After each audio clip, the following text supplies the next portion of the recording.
Ya Allah, give us the unexpected, undeserved gift. What gift? Min azwajina wa dhurriyatina qurrata a'yun. From our wives and our husbands and our children, give us what makes our eyes so happy that it makes us cry. Qurrata a'yun. It cools our eyes. You know what that means? It makes you so happy you want to cry.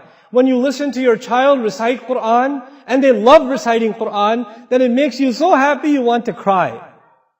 When you look at your wife and how she's raising your children, it makes you so happy you want to cry. When she looks at the husband who wakes up his children for Fajr and takes them to the masjid, she wants to cry. She's so happy. Our husbands cry and our wives cry, but they don't cry because they're happy. They cry for other reasons. You know, we are asking Allah for tears of joy. We want to be so happy with our family. How are we going to do that? Right now, every day you go home, you fight with your wife, man. Every day you go home. She's like, why were you so late? Why are you asking me? You always ask me. Don't you know there's traffic? Look outside the window. And you start every day. And then you're so angry, then you look at the child and he's like, why are you playing with a toy? Why do you look happy? We don't have happiness here.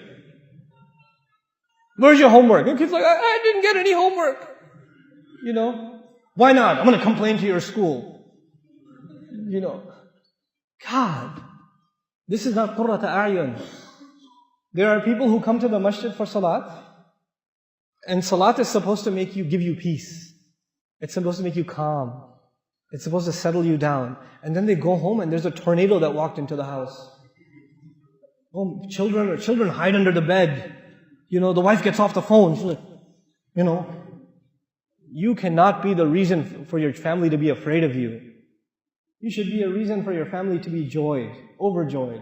Your children should they should run to you and hug you when you come home. That's the relationship you should have with your children. And while I'm on this topic, 20 years ago, 30 years ago, 40 years ago, parenting was different. Now it's not the same. You cannot afford to be, I'm talking to the fathers here, you cannot afford to be authorities over your children. You cannot afford that. You have to be friends and authorities with your children. Our fathers were not friends with us. They were authorities. We didn't slap our dad on the back and say, hey dad, let's go play some basketball, let's play some football. We didn't do that. Abba Kimon, Baba, Abba Jan, you sit straight. Assalamu alaikum. You get their shoes. That was 20 years ago, 30 years ago. Your kids don't do that. And they won't. We're living in 2013, brothers and sisters. We have to accept reality. Our children are exposed to a lot of things. It doesn't matter if you're in the Muslim world or anywhere else. Ihtiram will remain. You have to respect your parents. But our children, the only one who will give them the love of Islam is you. And you will not be able to give it to them if you're only an authority. If you only yell at them and tell them what to do, but you're not their friend. Every father here should know and master the video games your children play. You should be better if you're letting your kids play video games, first of all, that's a problem. But if you are letting them play and you're not going to let them stop, then you better play with them. Then you better be sitting there playing with them. You don't go watch the news. You're not going to change the world. Okay? You've watched enough news. Believe me, and nothing has changed.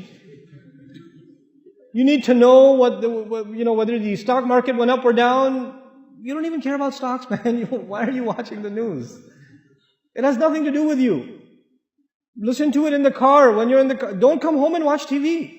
Don't come home and watch the news. Come home and play with your kids. Do homework with your kids. Talk to your kids. Take your kids to the masjid.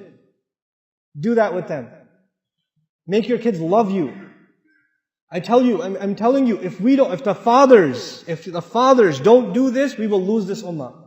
We will lose our next generation. I am telling you. I'm guaranteeing you.